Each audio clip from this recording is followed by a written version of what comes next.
Dear students, बहुत बहुत स्वागत है आप सभी का सक्सेस वर्ल्ड एमसीक्यू चैनल पर। तो चलिए आज से हम आप लोगों के लिए एक नए क्लास को स्टार्ट करने जा रहे हैं और ये जो क्लास है बिहार पुलिस कांस्टेबल, बिहार उत्पाद सिपाही और बिहार फायरमैन परीक्षा के लिए काफ़ी इंपॉर्टेंट है और तीनों के जो सिलेबस है सेम है। और सबसे बड़ी बात यह है कि इनका जो एग्जाम है 12th लेवल पर पहले लिया जाता था, लेकिन इसका लेवल अब घटा के 10th लेवल कर दिया गया। और बता दें बिहार पुलिस कांस्टेबल की वैकेंसी अभी आई नहीं है, इसका वैकेंसी आने वाला है। लगभग 10,000 पोस्ट के आसपास रहने वाला जनवरी के लास्ट वीक तक इसका वैकेंसी आ सकता है। तो अभी से लग जाइए, बिल्कुल भी टाइम बर्बाद नहीं करना है। तो चलिए जल्दी जल्दी से सभी लोग लाइव में आ जाइए। सभी को गुड मॉर्निंग। पूरे जोश के साथ इस क्लास को आपको अटेंड करना है। तो पहला प्रश्न आपके स्क्रीन पर है, निम्नलिखित में से किन पहाड़ियों पर उष्णकटिबंधीय वन पाए जाते हैं? ऑप्शन आपके सामने, नीलगिरी पहाड़ियां, अरावली पहाड़ियां, राजमहल पहाड़ियां या डी शिवालिक पहाड़ियां। सोच समझ के आप लोग लाइव चैट में आंसर करते जाएंगे जल्दी जल्दी से। और ये क्लास आपका हर सुबह 6:30 बजे लाइव में होगी, तो सभी लोग जल्दी जल्दी से लाइव में आ जाइए। सभी को गुड मॉर्निंग। तो एक का राइट आंसर जो ये बच्चे ए दे रहे हैं उनका बिल्कुल सही जवाब हो जाएगा नीलगिरी पहाड़ी। ठीक है, और ये जो पहाड़ी है नीलगिरी पहाड़ी आपका तमिलनाडु राज्य में पड़ता है। और इस पहाड़ी पर याद रखिएगा, इस पहाड़ी पर टोडा जनजाति, ठीक है, कौन सी जनजाति? टोडा जनजाति पाई जाती है। चलिए इसी के साथ आगे बढ़ते हैं। अगला प्रश्न आपके स्क्रीन पर है, सन 2022 का फुटबॉल विश्व कप कहां पर होगा? ऑप्शन देख लीजिए और आंसर करेंगे। और जो भी चैनल पर पहली बार है वो चैनल को सब्सक्राइब करके और साथ में बेल आइकन को भी प्रेस कर लेंगे, ताकि आने वाले समय में ऐसे ही इंपॉर्टेंट क्लास आपसे मिस ना हो। तो दूसरे का राइट आंसर आपका ऑप्शन डी के साथ चला जाएगा, कतर। चलिए यहाँ से कुछ इंपॉर्टेंट प्रश्नों को बता देते हैं। सबसे पहले ध्यान दीजिएगा, फुटबॉल में एक शब्द होता है आपका फीफा, ठीक है, और आपका पूछ लिया जाता है कि फीफा का फुल फॉर्म क्या होता है। तो फीफा का फुल फॉर्म अगर आप लिखना चाहते हैं तो लिख सकते हैं, federation international the football association होता है फीफा का फुल फॉर्म। और फीफा की जो स्थापना है 1904 में हुई थी और इसका हेडक्वार्टर ज्यूरिख स्विट्जरलैंड में है। तो यहाँ से इतने सारे इंपॉर्टेंट प्रश्नों को याद रखना है। अगला प्रश्न आपके स्क्रीन पर है, निम्नलिखित में से कौन सा रबड़ के वल्कनीकरण में प्रयोग होता है? आंसर करेंगे जल्दी से। तो चलिए तीसरा का जो भी बच्चे लाइव चैट में सी को दे रहे हैं उनका बिल्कुल सही जवाब हो जाएगा, क्या हो जाएगा? सल्फर। ऑप्शन सी इस प्रश्न का बिल्कुल सही जवाब हो जाएगा। अगला प्रश्न आपके स्क्रीन पर है, प्रत्यास्था सीमा में अनुदैर्ध्य प्रतिबल एवं अनुदैर्ध्य विकृति के अनुपात को क्या कहते हैं? आंसर करेंगे, सोच समझकर आंसर करना है जी। बिल्कुल चौथे का राइट आंसर जो ये बच्चे लाइव चैट में क्या दे रहे हैं, एक उनका बिल्कुल सही जवाब हो जाएगा यंग गुणांक। और यंग गुणांक का जो मात्रक होता है लिख लीजिए, यंग गुणांक का मात्रक न्यूटन पर मीटर स्क्वायर होता है। चलिए इसी के साथ आगे बढ़ते हैं।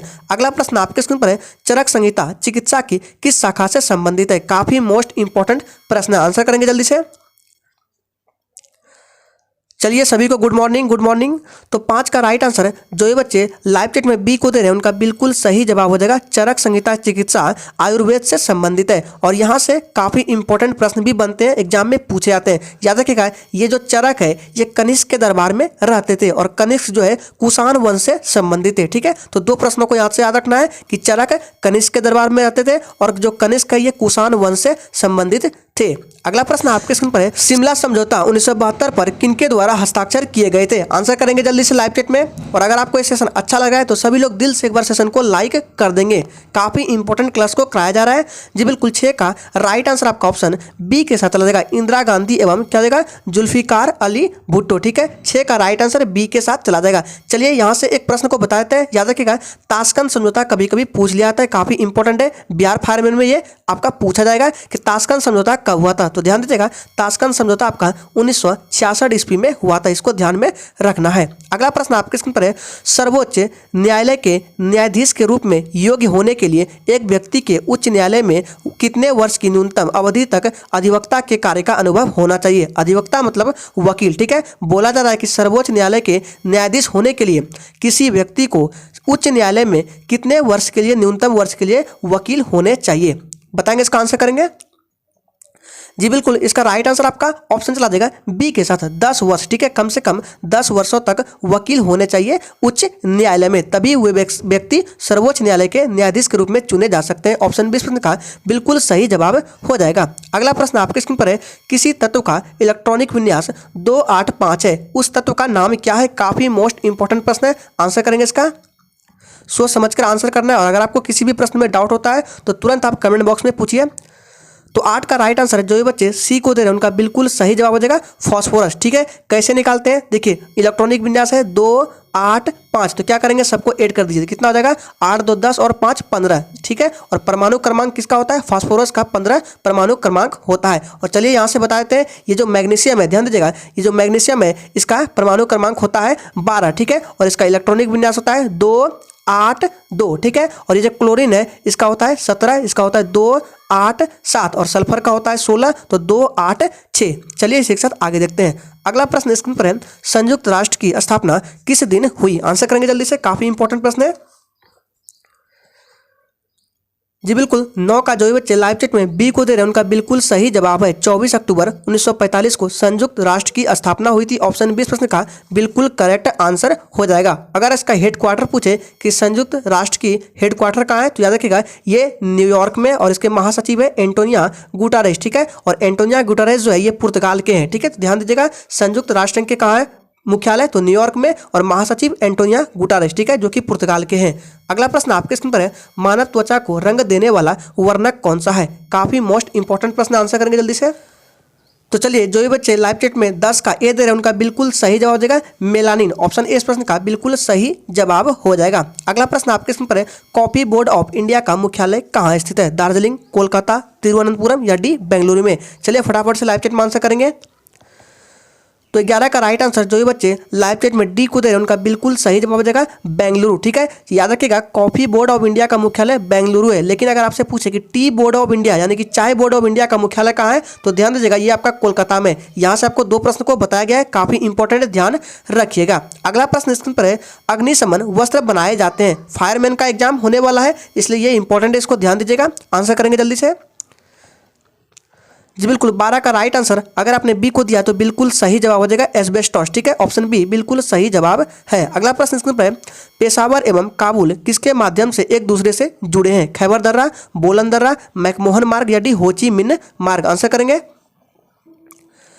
तो 13 का राइट आंसर है जो ये बच्चे लाइव चैट में ए को दे रहे हैं उनका बिल्कुल सही जवाब हो जाएगा खैबर दर्रा के माध्यम से एक दूसरे से जुड़े हैं पेशावर और काबुल। ठीक है, ऑप्शन इस प्रश्न का बिल्कुल सही जवाब हो जाएगा। अगला प्रश्न स्क्रीन पर है, सूर्य के संदर्भ में चंद्रमा की परिक्रमा की अवधि कितनी है, काफी मोस्ट इंपॉर्टेंट प्रश्न है, आंसर करेंगे जल्दी से।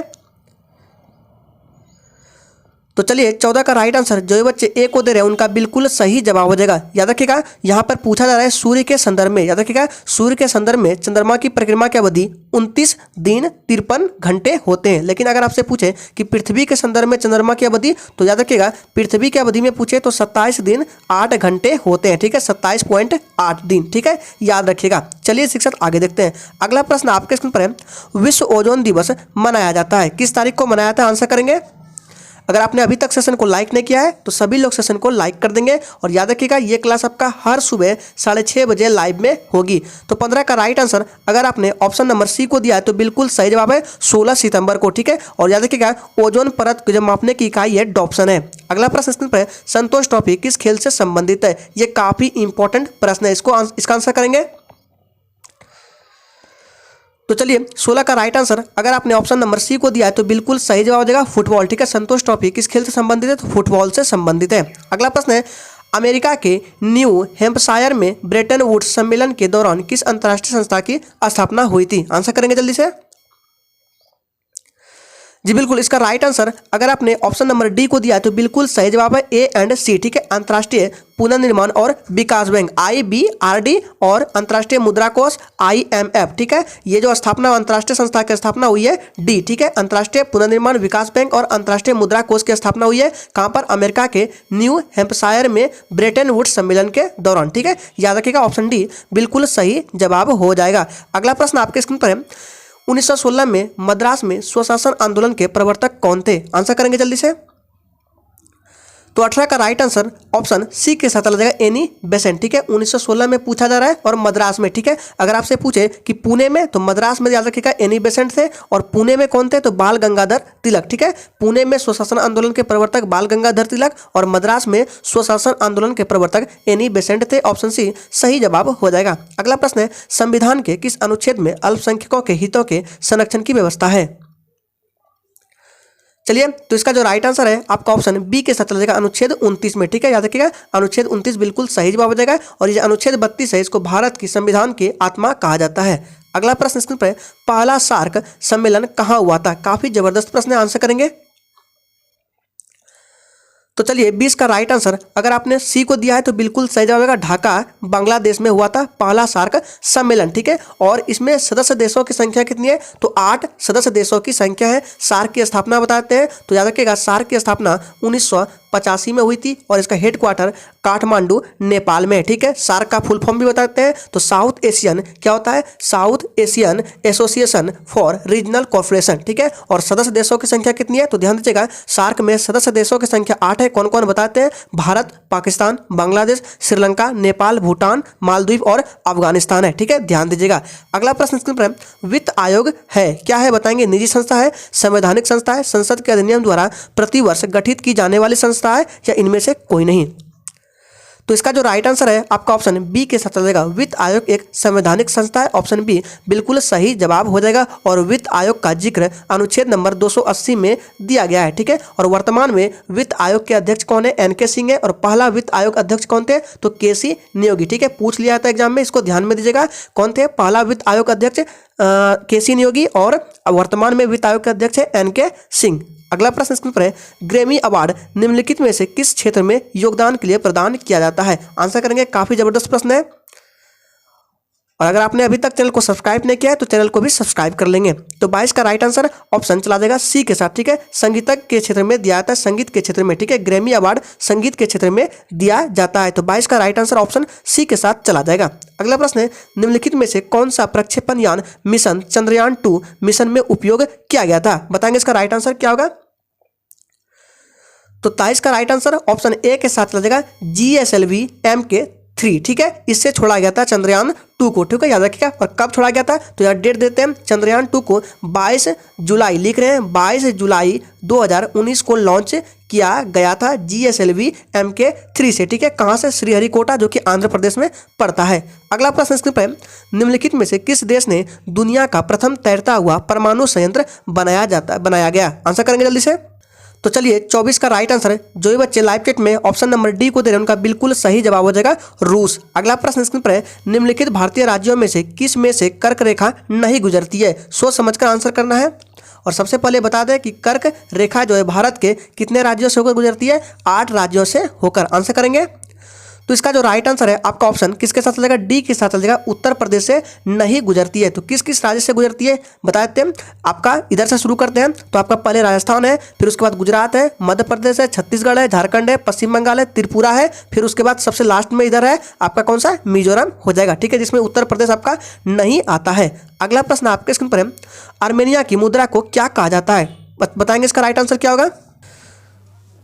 चलिए, तो इसका राइट आंसर जो भी बच्चे लाइव चैट में ए को दे रहे हैं उनका बिल्कुल सही जवाब हो जाएगा। क्या हो जाएगा? ट्रान। ठीक है, ऑप्शन इस प्रश्न का बिल्कुल सही जवाब हो जाएगा। आर्मेनिया की मुद्रा क्या है? तो द्राम है, याद रखिएगा। ऑप्शन इस प्रश्न का बिल्कुल सही जवाब हो जाएगा। अगला प्रश्न आपके स्क्रीन पर, निम्नलिखित में से किस तारीख को अंतर्राष्ट्रीय शांति दिवस के रूप में मनाया जाता है? काफी जबरदस्त प्रश्न है, आंसर करेंगे जल्दी से। याद रखिएगा, ये सेशन तीनों एग्जाम के लिए महत्वपूर्ण है, बिहार पुलिस, बिहार फायरमैन और बिहार उत्पाद सिपाही के लिए। अगर आपने फॉर्म फिल किया है तो आपको सेशन रोज अटेंड करना है। जी बिल्कुल। 27 का राइट आंसर ऑप्शन बी के साथ चल जाएगा, 21 सितंबर को। ऑप्शन बी बिल्कुल सही जवाब है। अगला प्रश्न है, भारत के निम्नलिखित में से किन स्थानों के बीच महात्मा गांधी के नेतृत्व में अंग्रेजों के विरुद्ध नमक मार्च आयोजित किया गया था? आंसर करेंगे जल्दी से। जी बिल्कुल, इसका राइट आंसर ऑप्शन डी के साथ चला जाएगा। क्या हो जाएगा? अहमदाबाद से डांडी। ठीक है, साबरमती नहीं होगा, अहमदाबाद से डांडी। ठीक है, और अहमदाबाद जो है साबरमती नदी के किनारे स्थित है।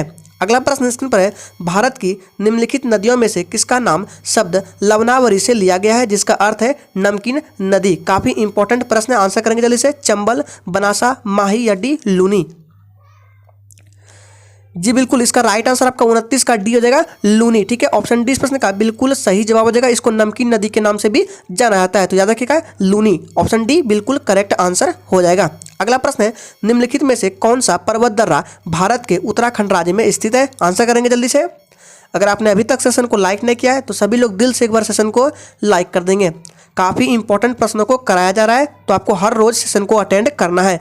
जी बिल्कुल, 30 का राइट आंसर आपका ऑप्शन बी के साथ चलेगा, लिपुलेख दर्रा। ऑप्शन 20 प्रश्न का बिल्कुल सही जवाब हो जाएगा। और ये जो दर्रा है, लिपुलेख दर्रा, ये भारत को तिब्बत से जोड़ता है। ध्यान दीजिएगा, भारत को तिब्बत से कौन सा दर्रा जोड़ता है? तो लिपुलेख दर्रा भारत को तिब्बत से जोड़ता है। एक्स्ट्रा फैक्ट भी बता रहे हैं, उसको भी ध्यान में रखना है। अगला प्रश्न है, कपास प्रौद्योगिकी पर अनुसंधान के लिए केंद्रीय संस्थान कहाँ स्थित है? आंसर करेंगे जल्दी से।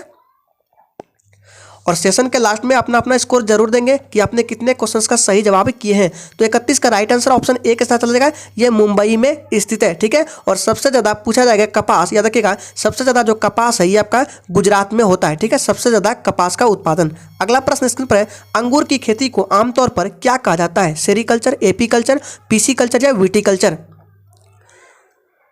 तो 32 का जो भी बच्चे लाइव चैट में ऑप्शन नंबर डी को दे रहे हैं उनका बिल्कुल सही जवाब है विटीकल्चर। ठीक है, अंगूर की खेती को विटीकल्चर के नाम से जाना जाता है। और ये जो सेरीकल्चर है, रेशम कीट पालन से संबंधित आपका सेरीकल्चर। ठीक है, एपीकल्चर हो जाएगा मधुमक्खी पालन से, और पीसीकल्चर हो जाएगा मत्स्य पालन से। अगला प्रश्न स्क्रीन पर है, निम्नलिखित जीवों में से किसकी यौगिक आंखें होती है? कंपाउंड आंखें किसकी होती है? आंसर करेंगे। तो 33 का राइट आंसर ए के साथ लगेगा, ड्रैगन मक्खी। अगला प्रश्न स्क्रीन पर है, सर्दियों के दौरान बर्फ में नमक डालने से बर्फ पिघलने लगती है क्योंकि? ऑप्शन पढ़िए, बर्फ की सतह पर पानी के हिमांक बिंदु को बढ़ाता है, बर्फ के गहरे अंदर मौजूद पानी के हिमांक बिंदु को कम करता है, या सी है बर्फ की सतह पर पानी के हिमांक बिंदु को कम करता है। आंसर करेंगे इन्हीं तीनों में से कोई होगा। तो इसका जो राइट आंसर है जी बिल्कुल सी, बिल्कुल सही जवाब हो जाएगा। क्या हो जाएगा? बर्फ की सतह पर नमक डालने से क्या होता है? तो बर्फ की सतह पर पानी के हिमांक बिंदु को कम कर देता है, जिसके कारण बर्फ पिघलने लगता है। अगला प्रश्न स्क्रीन पर है, कौन सा रसायन आतिशबाजी प्रदर्शित करते समय हरे रंग के लिए जिम्मेदार है? आंसर करेंगे जल्दी से। जी बिल्कुल, 35 का राइट आंसर, अगर आपने सी को दिया तो बिल्कुल सही जवाब है बेरियम क्लोराइड। ठीक है, ये क्या करता है? ये हरे रंग को प्रदर्शित करता है। चलिए चारों ऑप्शन को बता देते हैं। सबसे पहले आपको ध्यान रखना है सोडियम नाइट्रेट। ठीक है, ये जो आपका सोडियम नाइट्रेट है, याद रखिएगा, सोडियम नाइट्रेट पीले रंग को प्रदर्शित करता है। किस रंग को? सोडियम नाइट्रेट पीले रंग को प्रदर्शित करता है। और कॉपर क्लोराइड है, ये नीले रंग को करता है। और सबसे इंपॉर्टेंट है कौन सा? Strontium carbonate. ठीक है, सॉरी, स्ट्रोंशियम कार्बोनेट, ये क्या करता है? ये आपका लाल रंग को प्रदर्शित करता है। तो ये आपका सोडियम नाइट्रेट पीले रंग को, कॉपर क्लोराइड क्या हो गया? कॉपर क्लोराइड नीले रंग को, और स्ट्रोंशियम कार्बोनेट लाल रंग को, और बेरिलियम क्लोराइड हरे रंग को प्रदर्शित करता है। प्रश्न पूछे जाते हैं, काफी इंपॉर्टेंट है, ध्यान रखिएगा। अगला प्रश्न है, निम्नलिखित में से कौन भारत के प्रधानमंत्री की नियुक्ति करता है? आंसर करेंगे। राइट आंसर क्या हो जाएगा? ए के साथ चला जाएगा, भारत के राष्ट्रपति। ऑप्शन ए इस प्रश्न का बिल्कुल करेक्ट आंसर हो जाएगा। अगला प्रश्न है, पृथ्वी अवलोकन उपग्रह अमेजोनिया प्रथम का प्रक्षेपण किया गया। आंसर करेंगे किसके द्वारा किया गया था? जी बिल्कुल, 37 का राइट आंसर ऑप्शन सी हो जाएगा। ठीक है, PSLV C51 द्वारा। ठीक है, ऑप्शन सी बिल्कुल करेक्ट आंसर हो जाएगा। अगला प्रश्न स्क्रीन पर है, पारिस्थितिकी तंत्र में नाइट्रोजन का परिसंचरण किसके द्वारा होता है? यहाँ पे नाइट्रोजन होगा। आंसर करेंगे।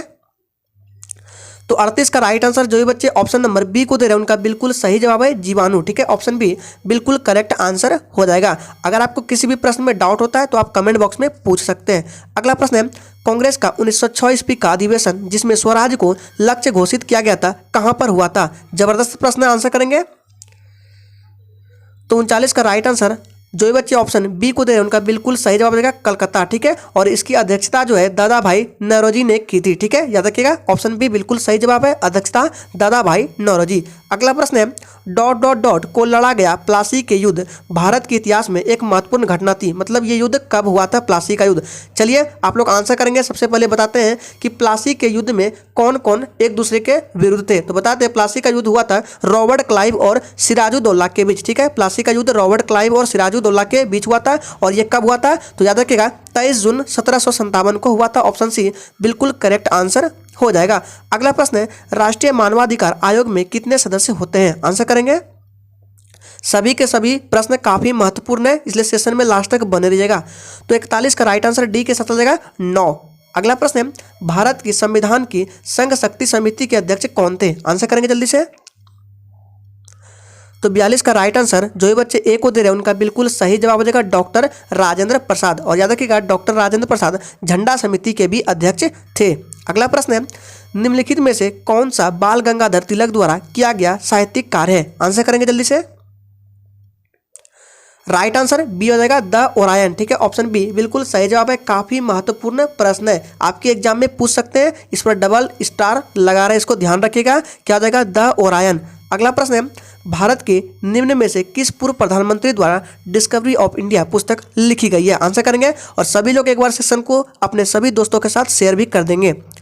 तो 44 का राइट आंसर आपका ऑप्शन, जो भी बच्चे क्या दे रहे हैं, डी को बिल्कुल सही जवाब है। पंडित जवाहरलाल नेहरू ने discovery of India Pandit Jawaharlal Nehru के द्वारा लिखी गई है। डी बिल्कुल सही जवाब हो जाएगा, 44 का डी। अगला प्रश्न स्क्रीन पर है, निम्नलिखित में से कौन सी पुस्तक अलेक्जेंडर ड्यूमा द्वारा लिखी गई है? आंसर करेंगे जी बिल्कुल 45 का राइट आंसर आपका ऑप्शन ए के साथ चला जाएगा, द थ्री। क्या जाएगा? ऑप्शन ए इस प्रश्न का बिल्कुल सही जवाब हो जाएगा, द थ्री मस्केटियर्स। ठीक है, और ये जो है फ्रांस के लेखक है। ठीक है, याद रखिएगा, अलेक्जेंडर ड्यूमा कहाँ के लेखक है? फ्रांस के लेखक है। चलिए इस एक साथ आगे बढ़ते हैं। अगर आपने सेशन को लाइक नहीं किया है तो सभी लोग दिल से सेशन को लाइक कर देंगे। अगला प्रश्न है, भारत की सबसे बड़ी मीठे पानी की झील कौन सी है? आंसर करेंगे जल्दी से। ये इजी प्रश्न है, जल्दी से आंसर देंगे जी बिल्कुल। जो भी बच्चे लाइव चैट में क्या दे रहे हैं, तो 46 का ए दे रहे हैं, उनका बिल्कुल सही जवाब है डल झील। और ये कहाँ है तो बताएंगे जल्दी से। तो ये जो है आपका कहाँ है? आंसर करेंगे जी बिल्कुल, डल झील आपका जम्मू कश्मीर राज्य में पड़ता है। अगला प्रश्न है, निम्नलिखित में से किस क्षेत्र में विशिष्ट उपलब्धियों के लिए पुलित्जर पुरस्कार दिया जाता है? आंसर करेंगे जल्दी से। यह प्रश्न इंपॉर्टेंट है, इसको ध्यान रखिएगा। आंसर करेंगे जल्दी से। तो 47 का राइट आंसर, जो भी बच्चे सी को दे रहे हैं, उनका बिल्कुल सही जवाब है पत्रकारिता। ठीक है, ध्यान रखना है कि पुलित्जर पुरस्कार जो है ये पत्रकारिता के क्षेत्र में दिया जाता है। अगला प्रश्न स्क्रीन पर है, किसने विलिंगटन को प्रथम विश्व युद्ध हेरिटेज सिटी के रूप में घोषित किया है? आंसर करेंगे। तो इसका जो राइट आंसर 48 का बी हो जाएगा, डोनाल्ड ट्रंप ने। ऑप्शन बी इस प्रश्न का बिल्कुल करेक्ट आंसर हो जाएगा। अगला प्रश्न है, योग का निम्नलिखित में से किस वेद में किया गया है? आंसर करेंगे राइट आंसर ऑप्शन डी के साथ चलेगा, यजुर वेद। और सबसे पुराना वेद पूछे तो यह ध्यान दीजिएगा, सबसे पुराना वेद आपका ऋग वेद है। ऑप्शन सी बिल्कुल सही जवाब हो जाएगा। चलिए आगे बढ़ते हैं। अगला प्रश्न स्क्रीन पर है, इरिडियम परत की खोज किसने की और नोबेल पुरस्कार भी जीता है? आंसर करेंगे, ध्यान दीजिएगा, यह रेडियम परत नहीं है, इरिडियम है। ठीक है, तो याद रखिएगा 50 का राइट आंसर, जो भी बच्चे डी को दे रहे हैं उनका बिल्कुल सही जवाब हो जाएगा। क्या हो जाएगा? Luis Alvarez. ठीक है, ऑप्शन डी इस प्रश्न का बिल्कुल सही जवाब हो जाएगा। तो आज के सेशन में टोटल 50 प्रश्नों को रखा गया था। तो चलिए कल मिलते हैं फिर से 6:30 बजे लाइव में।